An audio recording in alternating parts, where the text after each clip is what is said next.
welcome to this week's podcast, this week's episode. Tell us something we don't know, a serious chat with a comedian. My guest today is a world-renowned specialist in human behaviour, a researcher, author, and global educator. He has read and studied over 30,000 books across all the defined academic disciplines and has synthesised the wisdom of the ages, which he shares on stage in over 100 countries with his amazing talks. He became even more popular when he appeared on the highly successful movie The Secret. Ladies and gentlemen, it gives me great pleasure to introduce to you today Dr. John Demartini. Good morning, John, or good afternoon. Whereabouts are you right now? Good. I am in Guatemala, Quetzal, Guatemala. Right. I sailed in here this morning, so I'm just here off the coast of Guatemala. Now, you live on a boat called the World, right? I do. Tell us more about that. What does that mean? I've been living here for about 20 years. 20 years? The world is the world is a magnificent condominium that floats around the world that has about 100 people that live on it. Right. It's about a $2.5 billion ship divided by 100 people. Yeah. And we travel around the world, go to every imaginable country, wherever you can sail, from the North to the South Pole to you name it. Yeah. I happen to be in Guatemala now, but was in Costa Rica before here, and it just move around, constantly on the move. And it's been something I love traveling the world, and this is the way I can travel on the world, around the world. I mean, you do a lot of seminars and you speak to a lot of people. So do you have to arrange that based on where the world is going, or you can just get off in a city and then catch a flight to New York or to London or wherever you need to speak? Well, with COVID, I've been doing everything on Zoom and these types of electronics. But prior to that, I would, in some cases, be located where the conferences were. In some cases, I would fly. Yeah. So I would fly to and fro. Sometimes I'm on the fly going city to city for weeks, and then I'll be back home. Yeah. And other times I'm in that area. So but I don't do. All I do is I have specialists taking care of that, and I just have an itinerary and I follow the itinerary. I don't want to have to think about all that. They coordinate it the best they can. Yeah. Right. So what is a pre-COVID? What is a typical month for Dr. Demartini? What does that look like? Well, I'm pretty intense with my lifestyle and schedule. So I will do. This year I've done about 450 podcasts. I've done 350 presentations online. I write books. I write hundreds of articles. So I'm a very, full-on guy, just constantly researching, writing, traveling, and teaching. Yeah. So whether I'm on the ship or I'm flying, I go full-time around the world. I had a dream since I was 17 to go to every country on the face of the earth and teach. That's been my dream since 17. I'm 67 now. Yeah. I've spoken in 158 countries now. Yeah. And so I constantly am on the go and do whatever I can to share my message. So I love it. I love researching, writing, traveling, and teaching. Well, you're very, very good at it and very successful. So you mentioned you were 17. So let's go back to that, because that's what I'd like to know a little bit more about you. As a child, what were you like? When did you first start to realise that you had this ability to be able to study and remember things and think that you could teach people? What did you want to be when you were 9 or 10 years old? I wanted to be a rock star. I'm not sure about you. I wanted to play baseball from age 4 to 13. Yeah. And I did real well in baseball. Yeah. And then my parents moved from Houston, Texas to Richmond, Texas. Yeah. And baseball was not organized there, and the coach would hardly show up, and sometimes he was in the car with his girlfriend making out and wasn't even at the game. Yeah. And it just wasn't the same. And so I stopped group sports and went into a single sport called surfing. I started surfing when I was 9. Yeah, right. Texas was not the surf capital of the world. I was going to say, yeah. So I wanted to leave, and I left home when I was 13. I was a street kid, and I took off for California when I was 14, and then down into Mexico and Central America when I was 14. I hitchhiked through that country, surfing. 15, I made it, panhandled enough money and flew over to Hawaii I lived under a bridge for a while, then in a park bench, then in a bathroom, then in an abandoned car, and finally a tent in Hawaii. And all I wanted to do was ride the biggest waves. So from 15, I lived in Hawaii until nearly 18, well, 18 actually. And I nearly died right before I turned 18. I came close to death. And in the recovery of that, I was led to a health food store and then led to a little talk. Paul C. Bragg came to me and spoke at that program. And my God, that guy, one night, one message impacted me. I was learned disabled as a child. That's why I left home. Yeah, I was going to I ask couldn't you, read. I didn't read till I was 18. Yeah, because it's not, I mean, Yeah, well, did you have an argument with your parents? What did they say? You know, did they come looking for you? Let's, go back to that, because I think it's a very interesting point there that you make. I think we should need to understand what happened. what I started with, when I was very, very young, I had speech impediment. Right. And I had to go to a speech pathologist. When I was in first grade, my teacher said I was never going to be able to read, write, communicate, never amount to anything, never go very far in life, because I couldn't read. And I made it through elementary school with the help of the smartest kids by asking questions. Right. But that didn't work when I moved to Richmond, Texas, because it was a low socioeconomic area and we didn't have any smart kids to help give me insights. Yeah. So I dropped out of school. I left school really right about that time and became a street kid only because of a funny thing happening. I don't know if this is appropriate, but I was playing pool in my barn. My parents had a barn in the country when we first moved to the country. Yeah. And we were playing pool, my dad and I. And after we played pool, I said, well, I'm going into town because I had a friend who had his parents go out of town, and we had the house to ourselves, and we invited two girls over, and we were going to go and kiss and make out. Yeah. Yeah. And my dad said, no, you're going to stay home tonight. And I said, no, I'm going out. He said, no, you're going to stay home tonight. And I said, no, I'm going out. I'm not going to pass up this opportunity. I didn't want to tell him that this deal that we had. Yeah. He said, well, if you go out tonight, you don't come back. Wow. And I said, okay, well, that's the way it is. So I left home at 13, and my dad didn't think, he thought that was going to keep me home, but it didn't. I wasn't going to pass it up. It goes to show you that when puberty hits, you have a little bit different priorities. Yeah. And so in my case, I left home and I started being a street kid. And it wasn't because I didn't love my parents. It wasn't because they were mean or cruel or anything like that. It's just because of that one event. And then I became quite autonomous and learned how to be street smart. My dad did help me to the best of his ability to be street smart because I wasn't academic smart and didn't know how to read and was somewhat illiterate. So, yeah, that was the starting point of an adventure of being a street kid and a surfer. But did they come looking for you? I'm grateful. I don't regret anything. I mean, you didn't come home that night. Did they come looking for you? Surely they would have come looking for you. Occasionally I run into them, and they would ask me how I was doing. They never said I had to come back. They just said, "Look, if you're a grown man, in those days in 1967, people drove in Texas at 14, right? And people were getting married at 14 and 16. So it was a little bit different than today. Now kids don't even leave home till they're 30 almost. Right. But it was a little different in those days. If you didn't get married by 21, you were an old maid in those days. So it was a little different times. But yeah. And now I have an Italian background. Your surname is very Italian. Are you very close to your Italian heritage? Can you tell us a little bit more about that? Because there's a lot of people listening who have an Italian background. Well, my grandfather is named John Demartini. Yeah. And I got a cousin named John Demartini. Yeah. So I did have a connection with him, and I guess I kind of look like my grandfather a bit. Yeah. And I loved spending time with him, and we called him No. Yeah. That's right. No. Yeah. But they lived to 100 and 101. They were amazing. And I loved chatting with them, but I didn't see them because they lived in New York area. Wow. And I didn't see them that often. But they were great. But I can't say that we were super, super interactive.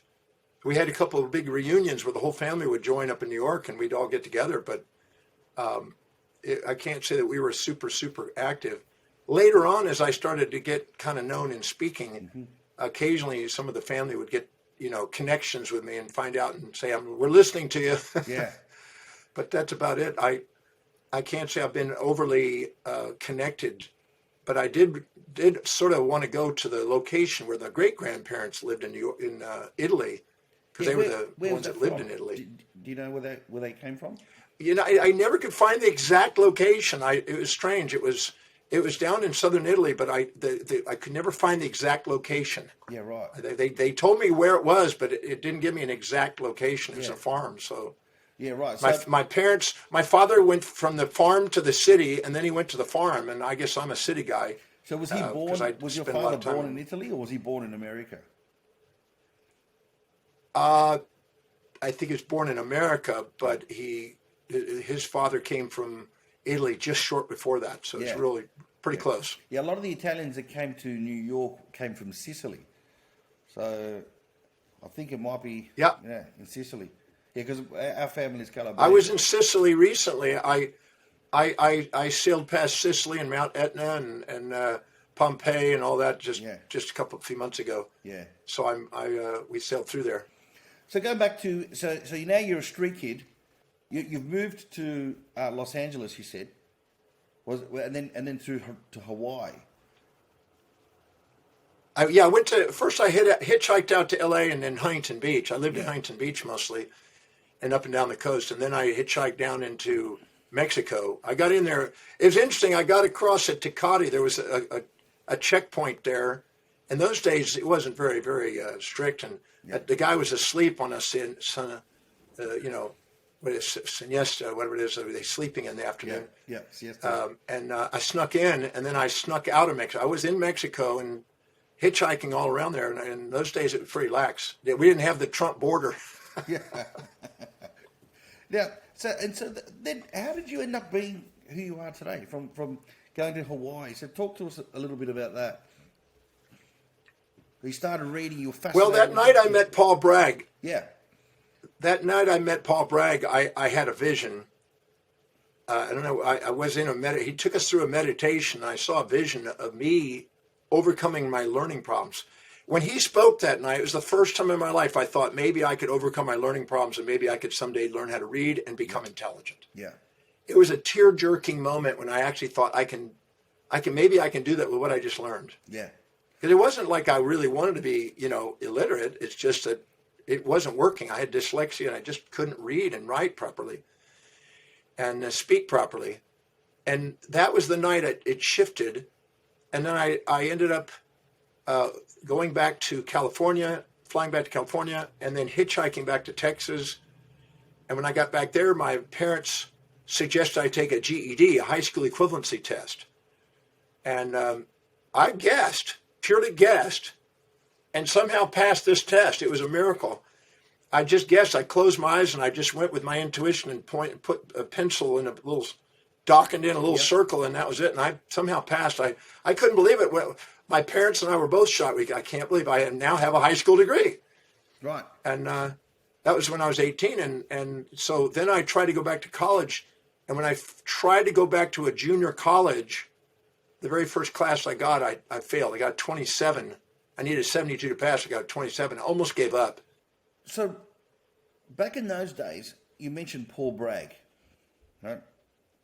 Who else was there that you started to take notice of that did this kind of thing? Obviously, who are the godfathers of this kind of teachings, according to you, back in those days?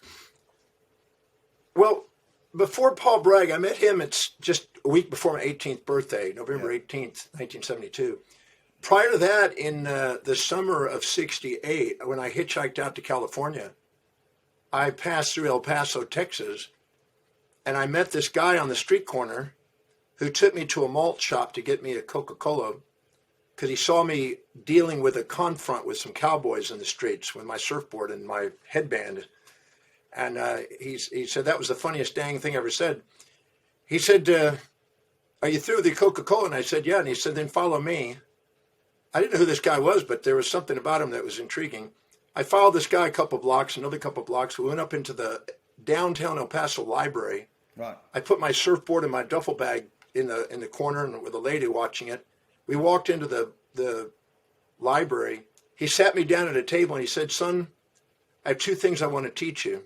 He'd gone off to the shelves and got a couple books. He said, number one is never judge a book by its cover.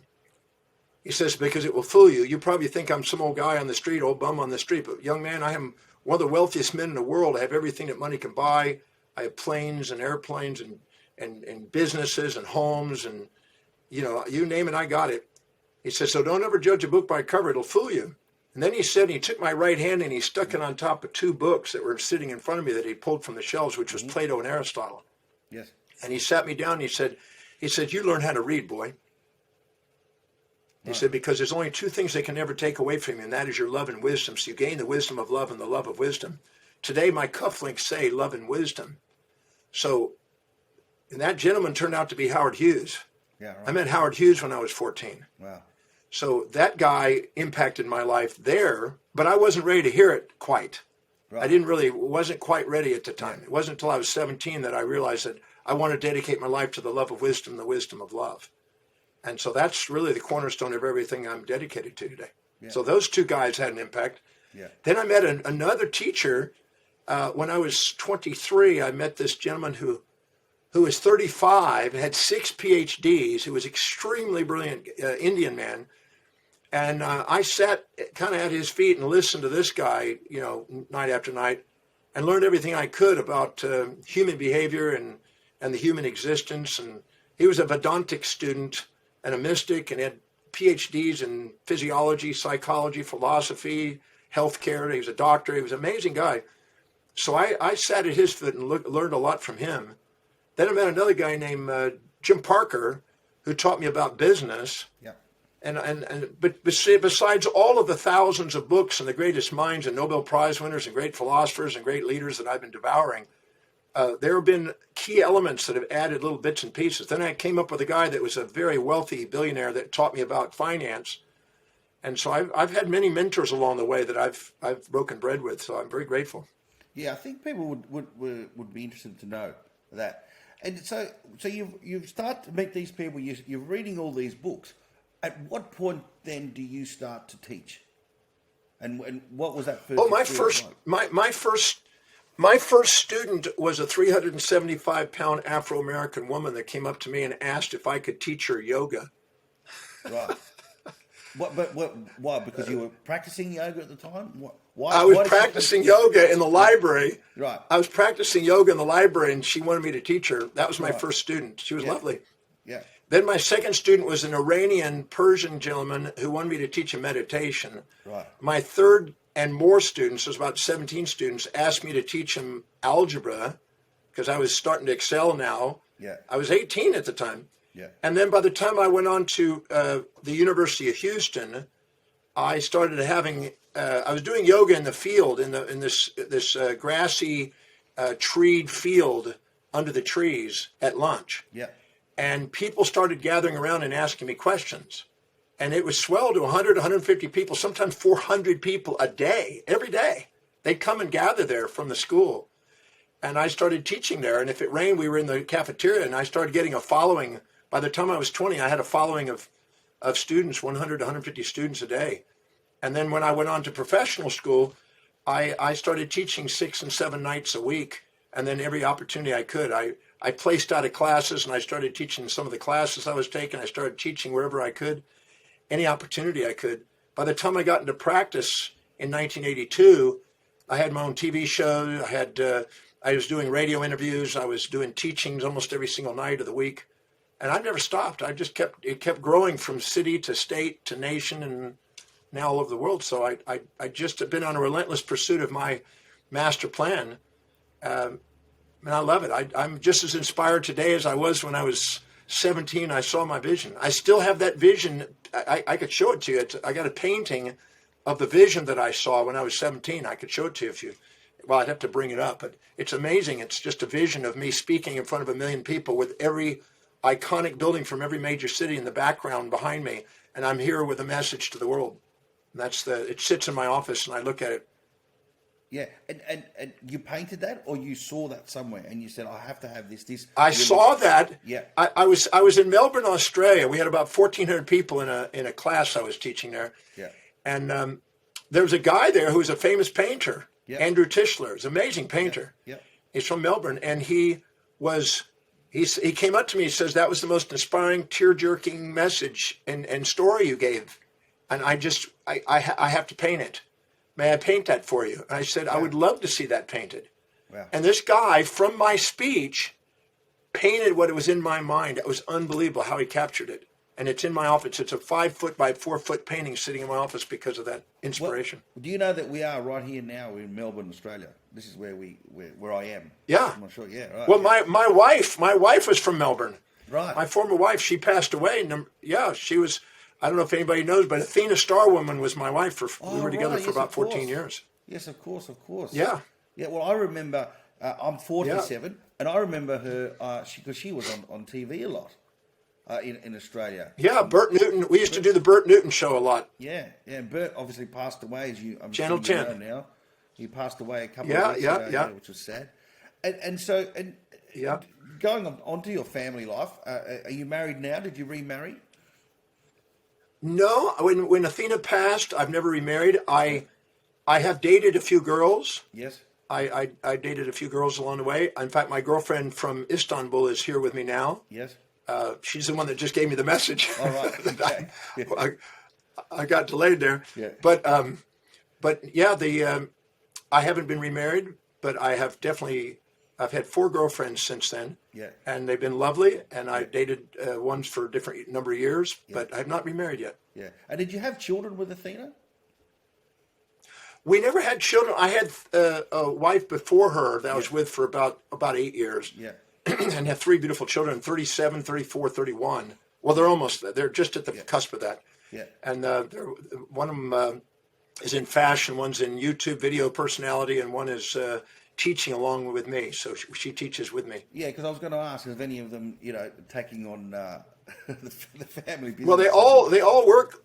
Yeah. My first wife and the 3 children we all work in my company. Yeah. And they we're still all together, even though I'm not married to her. Yeah. But we're all working together, and so it's a family. When you're Italians, you got a little bit of a family, dynasty, a little mafia family. You know how it is. Now, let's get on to The Secret. So, they chose you to be on The Secret. How did that change your life personally, but professionally as well? Obviously, it sort of catapulted you to more fame, I suppose, in different parts of the world, I'm assuming? Well, I was already speaking. I was doing an average around 350 speeches a year before The Secret came about. And I'd already been in probably, I don't know, probably about 80 countries by then.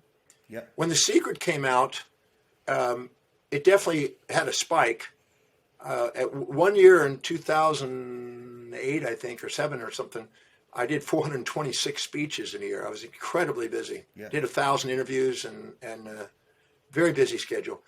But then it calmed back down just a bit over the next couple of years, down to about 350 to 350, 380, something like that speeches. I'm pretty relentless on it. So it definitely spiked it, but it had about a 3-year period. Of course, out of that came a series of other movies. We've filmed in documentaries over 50 now. And so there's about 50 movies out there. We're in the process of doing 2 more now. Yes. And so, yeah, that catalyzed some opportunities that I probably wouldn't have had. But we were pretty busy beforehand, and but there was definitely a spike. So I'm very grateful for that. And she was from Melbourne. Rhonda's from Melbourne. Yeah, Rhonda Byrne, right? Is it Rhonda Byrne? Yeah, she was from Melbourne. Yeah, interesting. Now, I was lucky enough to see you speak. I was invited by Carly as well to see you speak in Sydney, probably about two years ago now, two and a bit years ago. And there were times where you were very, very funny. What role do you think the humour plays when communicating with people? I'd love to delve into that and get your thoughts on humour and how it affects people. Well, I've been voted as having some of the worst jokes on the planet. So I've got it's like golf. The lower the score, the better. But I have the highest scores. Yeah. But I'm not a comedian per se. I don't by any means think I'm a comedian. But sometimes you get on a roll and you just kind of get in the audience and stuff comes out that's just humorous stuff that your life demonstrates. The tragedies of your life become the comedies over time. Yeah. So I'm a firm believer that, if you're authentic and you just allow it to come, sometimes there's some humor that comes out of your life. You got to laugh at yourself. You can't take it too seriously. Yeah. But I think humor is a thing that engages people and makes them. You can't be a comedian unless you got genius. You can't do it because, you have to be able to pinpoint those issues that people face and get to them and hit them with it on the stuff that's the basic stuff of their life. And that's ingenious to be able to put that and spin that in a way that you pull out that spontaneous, I'm laughing at myself and laughing at life. I think that's liberating. But I don't call myself a comedian, although I was asked in London one time, Paul Chowdhury, I'm sure you probably know Paul, yes. But he's a student of mine, and he comes to our programs periodically, and I've chatted and had lunch and dinner with him a lot. He's a very bright guy, and he says, I think I could have probably used that little skit you did tonight. I said, well, it wasn't a skit, it was just a conversation, but he said, I think I could have used that one. I think I might use some of that. Yeah. So whilst you say you're not a comedian, I was there and I took note. And there were a couple of, call them jokes or gags, which were, might have been like dad jokes, right?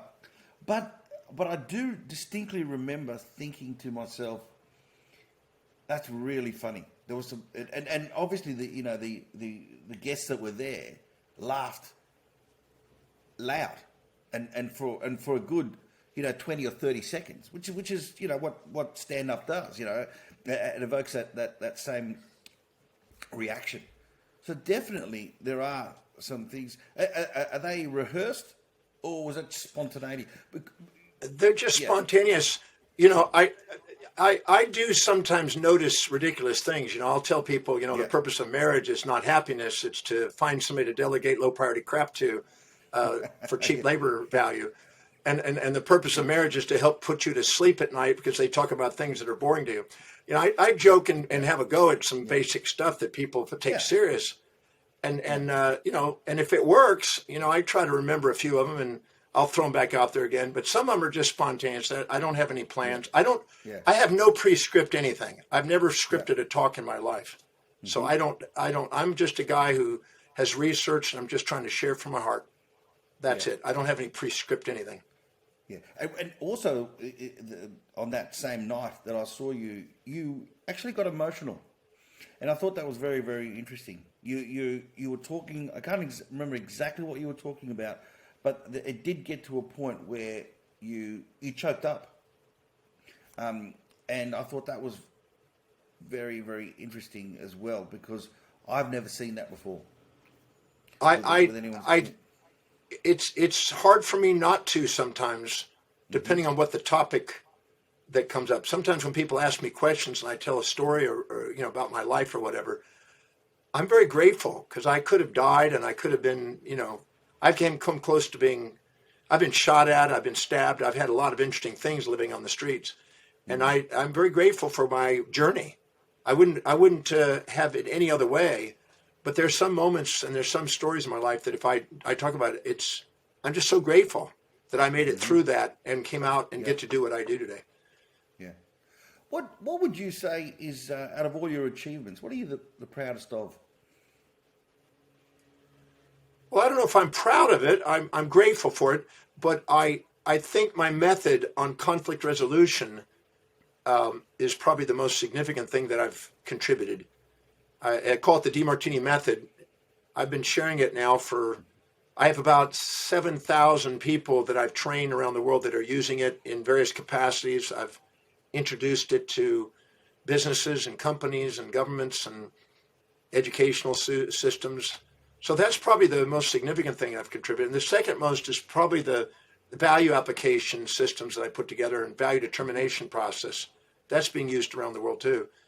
Those are two things that I'm very grateful for that emerged along the way.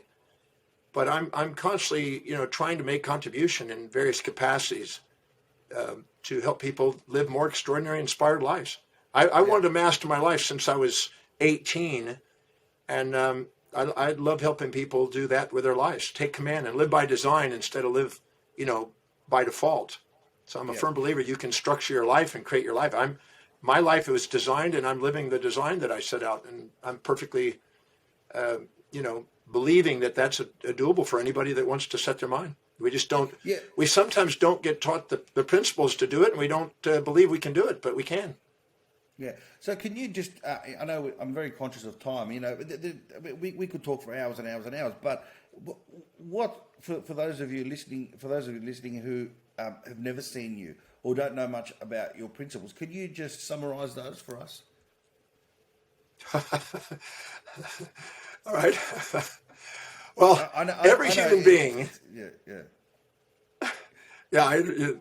Let's like say, tell me all your jokes you've ever shared. Yeah, I know that, but you know what I'm talking about. Yeah, but I'll say this: that every human being has a set of priorities, a set of values, things that are most important to least important in their life, and in any one moment they're very specific. They're like fingerprint specific to that individual, and any time they fill their day with the very highest priority, most meaningful, most inspiring, most fulfilling actions, they spontaneously act and they engage. Who do you turn to when you need guidance?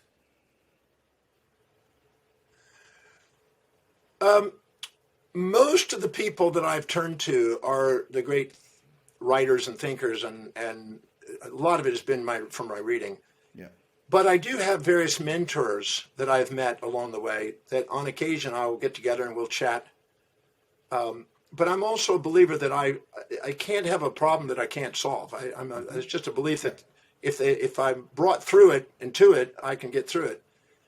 So I go inside and I introspect and find the answers. I've developed a system on heuristics in order to discern how to get through what I perceive as a problem. A problem is usually an incomplete awareness, and it's about asking the right questions to discern through it. And I feel like I have a pretty good heuristic process there. But I do have some mentors along the way. There's a gentleman named Monty Pendleton, who is in his 90s today, who has been with me for about 35 years, I guess. Yes. And every so often we get together, and he has been holding me accountable for 35 years on what I say I'm going to accomplish. And I love it. Right. Yeah. And he says, you say you're going to do this. Where are you on that? Give me the metrics. Show me the metrics. And that's really helpful to have somebody who cares enough about you, who's wise. And he was independently wealthy at a young age. He's the one that developed for the Sun Company that when you look in a building, it's dark or colored, the glass windows. But if you look out, it's clear. He developed that and put that on limos and put that on buildings around the world. And so he's a mentor. Yes. Another guy named Tom Gillis was another mentor. He took a small business and turned it into a massive business.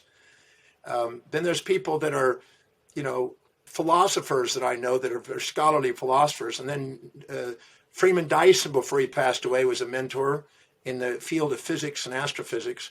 So I have many mentors and scholars that I've met along the way that if I have a challenging question, I go to them and we have discussions and we solve things. I try to surround myself with some of the brightest people around the world that I interact with, but I don't do it on a regular basis. Sometimes just when I'm in a question, I'll turn it to them and say, hey, what about this? What do you think of this? Yeah. You've met a lot of people. Who haven't you met that you really want to sit down with? Because I've heard you say before. That's a good question. People ask you, and I get asked the question too. If I could sit down with 5 people to have dinner with, who would they be? And I've heard you say, well, I just want to sit down with me. Yeah. And I can understand that. Who would you want to have dinner with that you haven't met yet? Well, I would love to have met Albert Einstein. He died in 1955, and I was born in 54. I would love to have met Albert Einstein. There's people that have been inspiring to me over the years. Herbert Spencer was somebody I wanted to meet, a great thinker and philosopher. I wouldn't mind sitting down with good old, Plato. I'd love to have met Plato. Yeah. Some of these characters. They've been my people that I've wanted to meet. But, when I was asked by Vogue magazine, they did an interview on me and they asked me who I wanted to be. Or who, if I could be anybody in the world, who would I want to be? And I go, I can't think of anybody else I'd rather be than me. I don't have a desire to be somebody else, but I love hanging out with people. But I really am a firm believer that I'm always at the right place at the right time to meet the right people. And so I don't ever really feel that there's an urgency or a need to quickly make that. I feel it just keeps happening. I mean, I've met probably nearly 4,000 people that make a difference in the world that are, kind of global people. And I'm always at the right place to meet them. And where I live on the ship here are extraordinary people. Some of the most powerful people on the planet live on here. So I've been blessed to, I had a dream when my mom asked me what books do I, what do I want for my birthday? Yeah. I want the greatest teachings on the earth. Well, one of the people on the ship here has the largest private collection of rare manuscripts in the world. He has $5.5 billion rare manuscript collection. Yeah. And so I got access to books that nobody else in the world has and can get. So I've been blessed to be around the right people to fulfill, what you think about, you tend to bring about. So I'm a firm believer that I'm manifesting the people as they go at the right time. So I have a trust, I guess, in the universe that I don't need to. I have the foresight, and then they show up. I don't know how to describe it. I manifest them somehow in my life.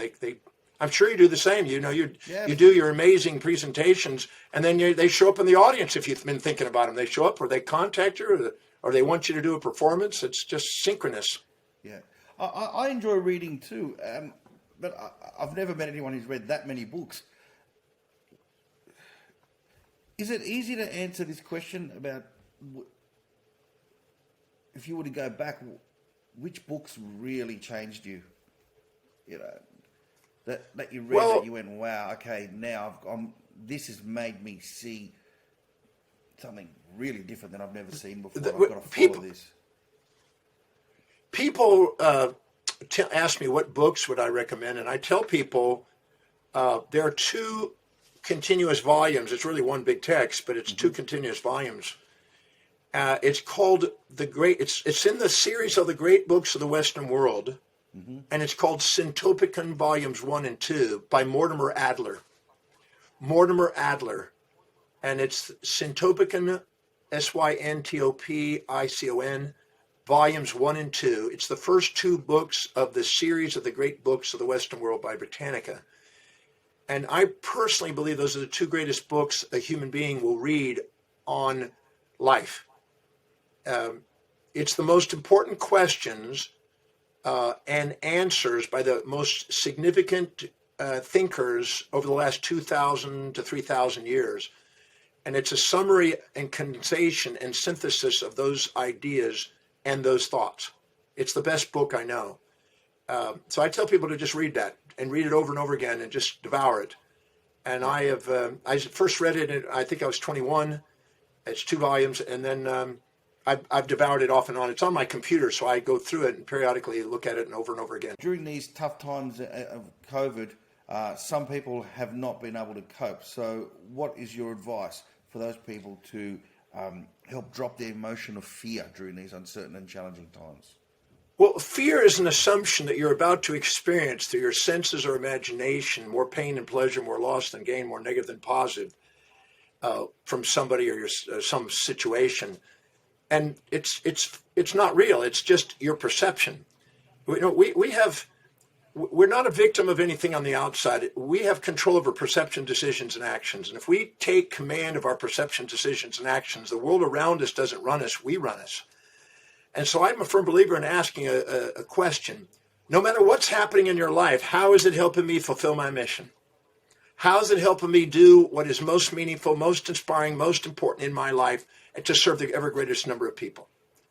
And if I ask that question and don't say, I don't know, I can't find it, and play victim of history, you become master of destiny. So I ask people, because, I sent out, when COVID hit March last year, 2020, I sent out an email, everybody out there, write down all the blessings that are happening and send it in. I got 17,000 benefits coming in. And I'm a firm believer, if you sit there and wallow in pity party and trauma drama, you're not going to go on with your life. You're going to sit there and get stuck. But I sat down and we wrote down all the blessings, and I'm a firm believer you can take anything. There's nothing your mortal body can experience that your mortal soul can't love. That's the way I describe it. And you're capable of turning whatever's happening into an opportunity.